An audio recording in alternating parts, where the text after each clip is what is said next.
Hello guys ပြန်လာပြီနော်ပြန်လာပြီနော်လာဖြစ်တယ်ကျမလာဖြစ်တယ်သမီးကလေဒီတစ်ခေါက်ကကြတော့သမီးကဒီ YouTube ကိုဘယ်လိုရိုက်ချင်တယ်လဲဆိုတာကိုပြောပြမှာဖြစ်ပါရှင်သမီးကအတကြီးလာဆရာဝန်မကြီးလုပ်ပြီးတော့သမီးက YouTuber ဖြစ်ချင်တာပေါ့နော်ဥပမာဆရာဝန် YouTuber ပေါ့အဲ့လိုပြောရမှာပေါ့နော်သမီးက YouTube ကိုဘာလို့ရိုက်ချင်တာလဲဆိုတော့အင်္ဂလိပ်လူမျိုးတွေကိုပြောလိုက်တော့ပဲ Auntie they are auntie it is a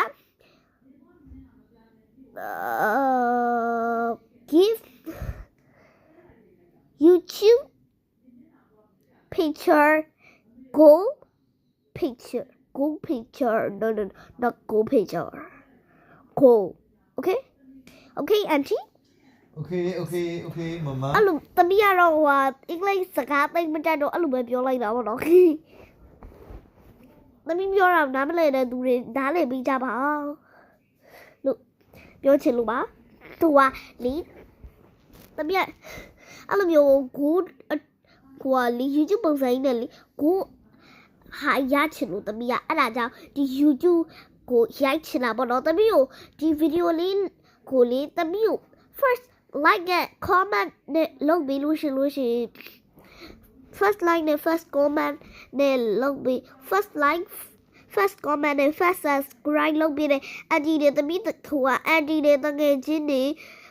ဦးလေးတွေကိုလည်းကျေးဇူးတင်ပါတယ်လို့ပြောချင်ပါတယ်ပေါ့နော်လူတွေအကုန်လုံးသမီးဗီဒီယိုကို